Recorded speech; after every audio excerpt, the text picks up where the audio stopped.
নমস্কার। ছন্দমাধুরীতে নূতন পুরনো সব অডিয়েন্সদের স্বাগত জানাচ্ছি।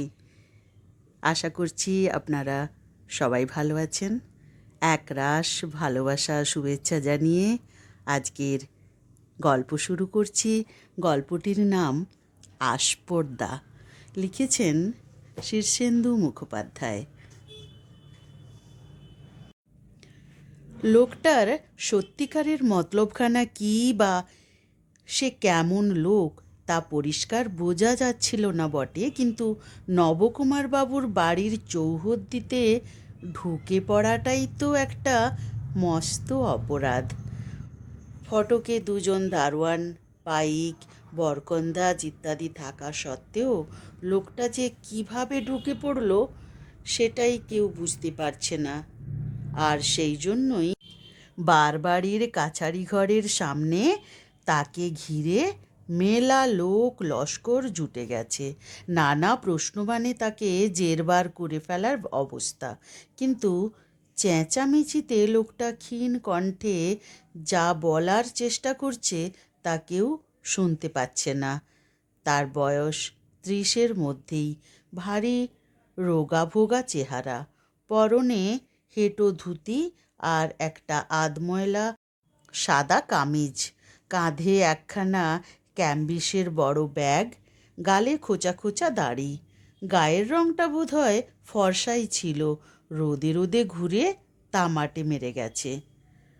লক্ষ্মণ পালোয়ান নববাবুর পোষা কুস্তিগির, কেশব হেলা বেতনভুক লেঠেল, বিষ্ণু দত্ত মাইনে করা গুন্ডা।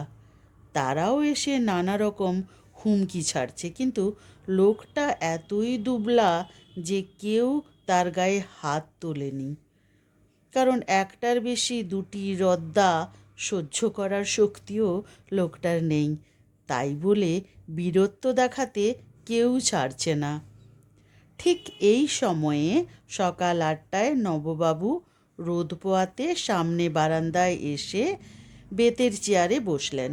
অতি সুপুরুষ, যেমন ফর্সা তেমনি লম্বা চওড়া, পরনে ড্রেসিং গাউনের উপর দামি বালাপোষ, চোখে মুখে একটা পরিতৃপ্তির ভাব। তা সেটা নববাবুকে মানায়ও। তার 3-3টে ব্যবসা, লাখ লাখ টাকা আয়, দাপুটে লোক বলে সবাই তাকে মান্যগণ্য করে। অঞ্চলের প্রভাবশালী মানুষদের মধ্যে তিনি অগ্রগণ্য। নববাবুর সুখের অবধি নেই। তার দুটো ছেলে বিদেশে পড়াশুনো করে।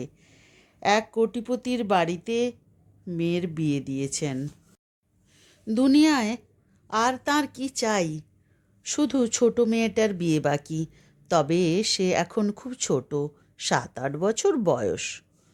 নববাবু ভ্রু কুঁচকে জটলাটার দিকে তাকিয়ে দেখলেন একটু, তারপর তার খাস চাকর শ্রীপদকে বললেন, ওখানে কি হয়েছে রে? আগে একটা উটকো লোক ঢুকে পড়েছে বলে জিজ্ঞাসাবাদ চলছে। লোকটা কে ঠিক বোঝা যাচ্ছে না। চোর ছাঁচোর হতে পারে, উগ্রবাদী হলেই বা আটকাচ্ছে কিসে? আজকাল কি মুখ দেখে লোক চেনার উপায় আছে কর্তা? লোকটাকে এখানে নিয়ে আয় তো দেখি। একতলা পেয়ে লোকজন প্রায় পাঁজা কোলা করে লোকটাকে বারান্দায় তুলে এনে নববাবুর সামনে দাঁড় করিয়ে দিল। ততক্ষণে ভয়ে লোকটার কাঁপুনি ধরে গেছে, গলা আরও ক্ষীণ হয়ে গেছে। তুমি কে হে? লোকটা ক্ষীণ কণ্ঠে কোনো রকমে বলল, আগে আমি পবন দাস, মালখানাগড়ে বাড়ি। তা এ বাড়িতে ঢুকেছিলে কেন? লোকটা হাত জোড়ো করে বলে, আগে একটা ময়ূর দেখে ঢুকে পড়েছি। ও, তা ময়ূর আগে আর দেখনি নাকি? দেখেছি, ময়ূর বড় সুন্দর তো, পেখম ধরে ঘুরে বেড়াচ্ছিল, তাই দেখে ভাবলুম একটা ছবি আঁকি। ছবি? তুমি কি আঁকিয়ে মানুষ নাকি হে? যে আঁকগে। তা কিসের ছবি আঁকো তুমি? আগে পট আঁকি, সিনারি আঁকি, পশু পাখি আঁকি, মানুষ আঁকি। বাহ, এ তো খুব ভালো কথা। তুমি তাহলে তো একজন গুণী মানুষ, তা চট করে আমার মুখখানা এঁকে দেখাও দেখি, তুমি কেমন আঁকিয়ে দেখি। লোকটা যেন এক কথায় একটু ধাতস্থ হয়ে কাঁধের ব্যাগখানা নামিয়ে তা থেকে একটা আঁকার সরঞ্জাম বের করে মেঝেতে বসে গেল। একখানা মোটা কাগজে ভারী মন দিয়ে সে তুলি আর রঙে কিছুক্ষণের মধ্যেই একেবারে হুবহু নববাবুর মুখখানা এঁকে ফেলল। দেখে সবাই তাজ্জব। নববাবু কাগজখানা তুলে আলোতে ভালো করে দেখে বললেন, না হে, তোমার যে পাকা হাত তা স্বীকার করতেই হচ্ছে। লোকটা হাত জোড়ো করে বলে, ওই একটা কাজই আমি পারি, ছবি আঁকা ছাড়া আর কিছুই পারি না বলে আমার বড় দুরবস্থা। নববাবু খুশি হয়ে বললেন, আহা, এমন ছবির হাত যার, তার আর ভাবনা কি, বলি চালচুলো কিছু আছে? লোকটা মাথা চুলকে বলল, গায়ে একটু মাথা গোজার জায়গা ছিল, তা মহাজন দেনার দায়ে কেড়ে নিয়েছে। তিনকুলে কেউ নেই, পেটের ধাক্কায় বেরিয়ে পড়েছি। চিন্তা করো না, আমার কাছারি ঘরের পাশেই কর্মচারীদের থাকার কয়েকখানা ঘর আছে। কালীপদ রিটায়ার করে দেশে চলে গেছে, তার ঘরেই বেশ থাকতে পারবে, খাওয়া দাওয়ারও ব্যবস্থা হবে। লোকটা এ কথায় একেবারে গলে গেল। নববাবু বললেন, তবে হ্যাঁ, মাঝে মাঝে আমার পরিবারের লোকজনের ছবি আঁকতে হবে কিন্তু। লোকটা খুব রাজি। তা পবন দাস রয়ে গেল।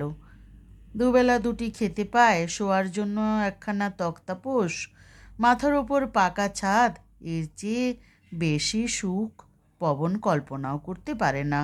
সারাদিন ঘুরে ঘুরে বেড়ায় আর সেখানে সেখানে বসে ছবি এঁকে যায়।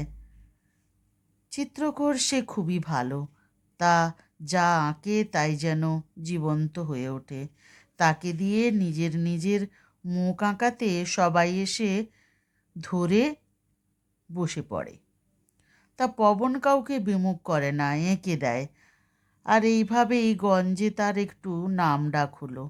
গঞ্জের এক মহাজন এসে একদিন ফস করে 500 টাকা ফেলে বলল, বাপু হে, আমার বাবা বুড়ো হয়েছেন, তবে আছেন, কবে আছেন কবে নেই, একখানা ছবি এঁকে দাও, বাঁধিয়ে রাখবো। 500 দিয়ে শুরু হলো, কিন্তু 500তেই ব্যাপারটা থেমে থাকলো না। ক্রমে ক্রমে 1000, 2000, তারপর 5-10 হাজার অবধি উঠে যেতে লাগলো তার ছবির দাম। তেল রং আর ক্যানভাস কিনে আঁকা ধরল পবন। শ্বাস ফেলার সময় নেই তার। বছর না ঘুরতেই পবন হিসেব করে দেখল সে লাখপতি হয়ে গেছে, কোটিপতিও হতে বেশি দেরি নেই। পুরুষের ভাগ্য ব্যাপারটা ভারী গোলমেলে। নববাবু দিব্যি ছিলেন, হঠাৎ মাত্র 52 বছর বয়সেই তার একদিন হার্ট অ্যাটাক হলো। মরমর হয়েও বেঁচে গেলেন বটে, কিন্তু বড্ড জুবুথুবু হয়ে পড়লেন। কাজ কারবার দেখে কে, ছেলেরা বিদেশে, মেয়ে জামাইও দূরে থাকে। দুটো কারবার বেচে দিলেন নববাবু। একটা কারবার ধুঁকতে ধুঁকতে চলতে লাগলো। কর্মচারীরা চুরিচামারি শুরু করলো, বিপক্ষের লোকেরা পেছনে লাগলো। অবস্থা বেগতিক দেখে ছেলেরা দেশে ফিরল বটে, কিন্তু কাজ কারবারে অভিজ্ঞতার অভাবে ব্যবসায় বড় রকমের লোকসান হয়ে গেল। বড় লোক নববাবু দেখ না দেখ বেশ গরিব হয়ে গেলেন। দারোয়ান, কর্মচারী সব বিদেয় করে দিতে হলো। বাগানে আগাছা গজালো, ঘরদোর শ্রীহীন হতে লাগলো। শুধু বারবাড়ির ছোট ঘরখানায় বসে ছবি আঁকা ছাড়েনি পবন। পবনকে ডেকে একদিন নববাবু বললেন, বাপু হে, চিরদিন কারো সমান যায় না। আজ অবস্থাগতিকে আমার দুর্দশা উপস্থিত। ভাগ্যগুণে তুমি খুব উন্নতি করেছ। এখন আর কষ্ট করে এ বাড়িতে থাকবে কেন?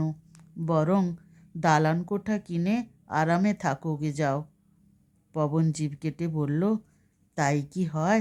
আমার যা কিছু হয়েছে সব তো আপনার জন্যই। একদিন আপনি আমাকে রক্ষা করেছিলেন, আজ প্রতিদান দেওয়ার সময় এসেছে। নববাবু অবাক হয়ে বললেন, বলো কি হে, কলিকাল বলে কথা, এ যুগে কি কেউ কারো জন্য করে? দেখো বাপু, আমি নিজের কর্মফল ভোগ করছি, আমাকে রক্ষা করতে গিয়ে তুমি তোমার নিজের ক্ষতি করবে কেন? আমার সব বন্ধুই এই অসময়ে আমাকে ছেড়ে চলে গেছে, তুমি কেন পড়ে থাকবে? আপনার সুদিন যে থাকবে না তা বোধহয় আমিও জানতাম। কে জানে, ভগবান বোধহয় সেই জন্যই আমাকে এই বাড়িতে টেনে এনেছিলেন। আমার বেশ কিছু টাকা জমেছে। এ টাকা আমার কোন কাজে লাগবে বলুন? তিন কুলে কেউ নেই আমার। নববাবু বিপদে পড়েও অহংটা টনটনে আছে। মাথা নেড়ে বললেন, সে হয় না। নববাবুর স্ত্রী পর্দার আড়াল থেকে বেরিয়ে এসে বললেন, কোন সুবাদে তোমার টাকা নেব বাবা? প্রতিদান নিলে বড্ড ছোট হয়ে যাব যে। পবন তটস্থ হয়ে বললেন, ছেলে বলে ধরে নিন না মা। নববাবুর স্ত্রী রামসুন্দরী বললেন, তা হয় না, তবে আমার ছোট মেয়ে মঞ্জুরির বিয়ের বয়স হয়েছে, যদি তাকে বিয়ে করো তাহলে একটা উপায় হয়তো হয়। পবন অবাক হয়ে বলে, সে তো আস্পর্ধা হয়ে যাবে মা ঠাকুরন। নববাবু হা হা করে হেসে বললেন, আস্পর্ধা কার হে? গল্পটি এখানেই শেষ হলো। কেমন লাগলো অবশ্যই জানাতে ভুলবেন না।